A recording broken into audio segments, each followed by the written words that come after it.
Hello students, आपका Reshu Sharma knowledge hub YouTube channel पर आपका स्वागत है। आज हम इस वीडियो में रोटेटिंग रिंग का एनालिसिस करने जा रहे हैं। Stresses in rotating ring. देखिए, अब किसी भी चीज़ को सबसे पहले हमें डिफाइन करना है कि रिंग किसे बोलेंगे। When the thickness is 1/10 of its radius it is called a ring. ये आपको रिंग की डेफिनेशन पता होनी चाहिए। Now, due to rotation centrifugal stresses are introduced in these members. Due to rotation, rotation की वजह से सेंट्रीफ्यूगल स्ट्रेसेस जनरेट होते हैं मेंबर्स के अंदर।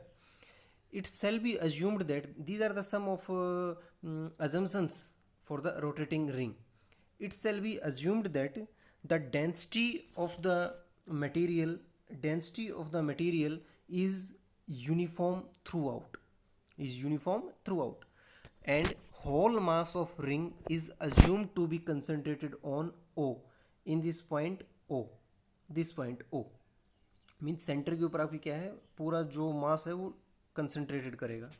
Material is equally distributed all over the ring so that centre of gravity will remain at centre of ring. Now we have to consider a thin ring rotating about its center of gravity at O as shown in the figure. देखिए, यहाँ पे हमने एक rotating ring ली है, इस वाले figure में rotating ring ली है और उसका हमने एक स्मॉल एलिमेंट कट किया है। एक स्मॉल एलिमेंट लिया है हमने, कौन सा है, CDEF, एंड F। ये हमने एक स्मॉल एलिमेंट इसको कंसिडर करने के लिए लिया है, जो कि सबटेंड कर रहा है at angle theta and theta plus d theta के ऊपर। Now let rho is the density of the ring, kg per meter cube, r is the mean radius of ring, omega is the angular speed of rotation at which this ring is rotating, and this t is the thickness of the ring. Now consider an element of ring CDFE between theta and theta plus d theta. देखिए, this angle is over theta, this angle is over theta and this is d theta. तो ये जो हमारी ring है वो theta और theta plus d theta के बीच में लाई कर रही है। Now GH, consider the fiber GH is equal to r d theta. This r is the mean radius r d theta, और इसी को मैं लिख सकता हूँ because the thickness is very small, तो we can write it also as DF, means जो सारे एलिमेंट्स होंगे, जितने भी फाइबर होंगे वो मोस्टली इक्वली होंगे।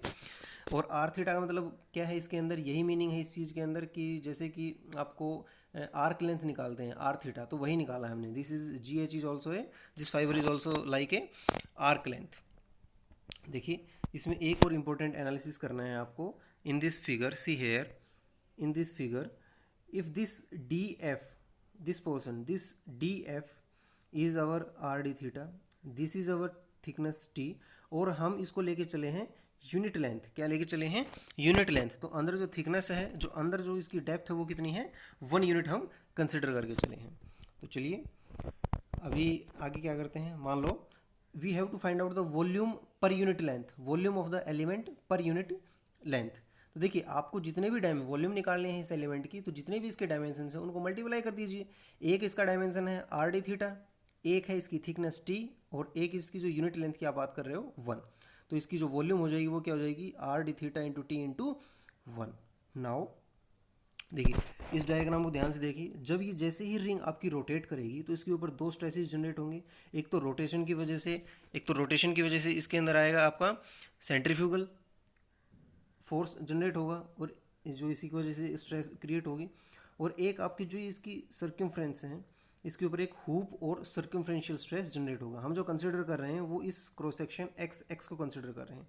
हमने इस रिंग को दो हिस्सों में डिवाइड कर दिया है। इसके दो क्रॉस सेक्शन है एक्स, एक क्रॉस सेक्शन है एक्स, इसको एक्स के अबाउट हम इस चीज़ को कंसिडर कर रहे हैं। तो यहाँ पे आपके दो स्ट्रेसेज हैं, एक तो दो स्ट्रेसेज, उनमें से एक तो है आपका हुप स्ट्रेस और एक आपका सेंट्रीफ्यूगल फोर्स की वजह से।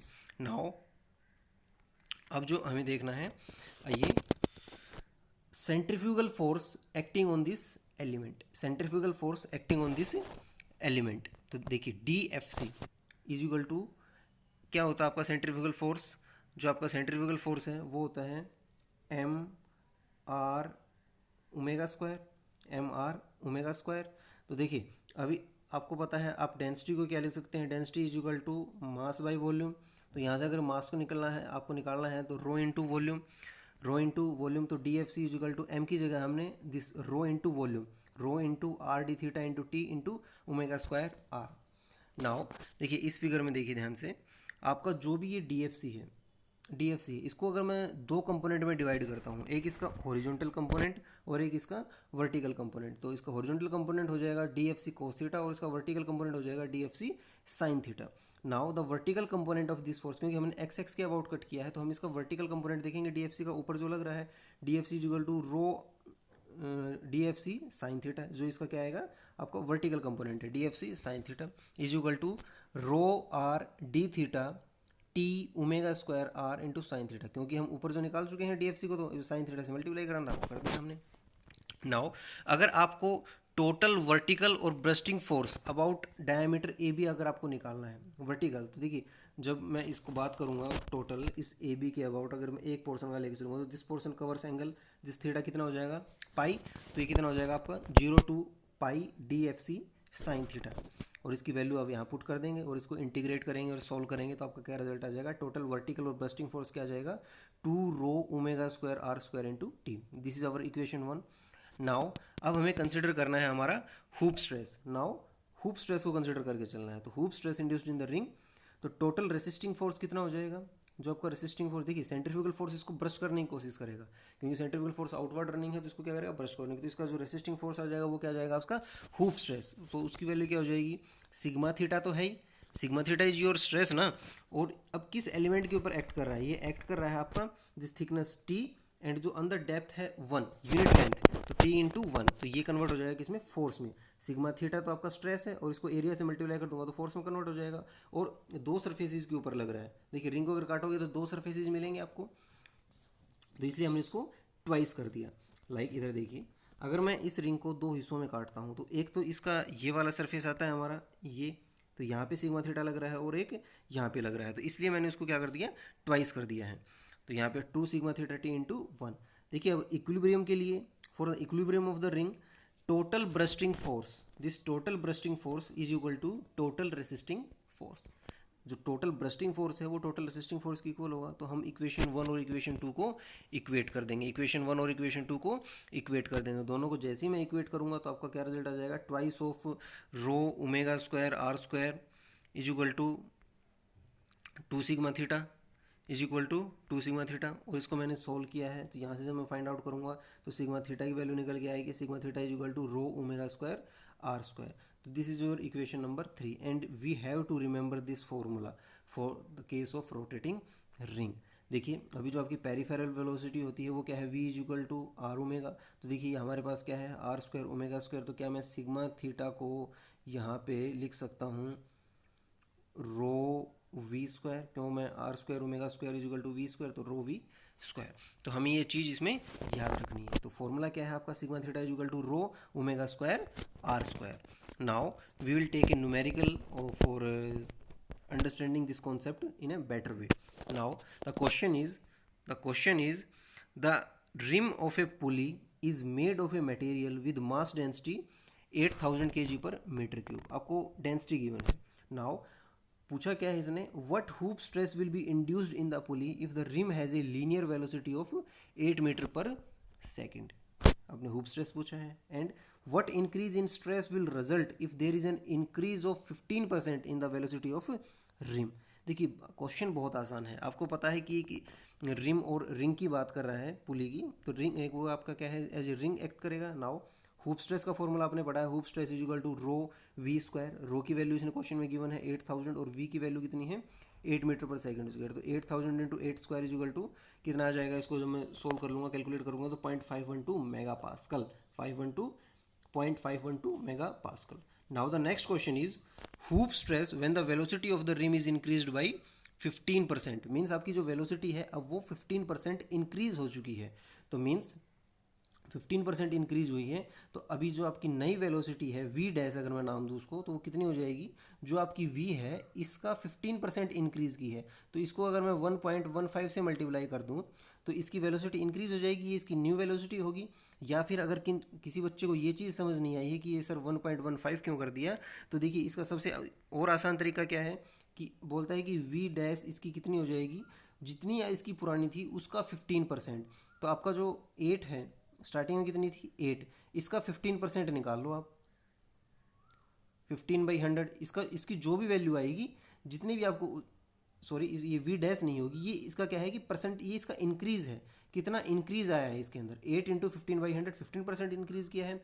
जो भी इसकी वैल्यू आई है, जो भी इसकी वैल्यू आई है, आप क्या करेंगे, वो इस 8 के अंदर ऐड कर देंगे। या एक अच्छा वे ये भी है, वरना सबसे बेस्ट तो यही है कि जितने परसेंट इंक्रीज है उसको उसके साथ 100 से ऊपर उतना इंक्रीज करके उसके अंदर हमने ऐड कर दिया। तो 8 इंटू 1.15।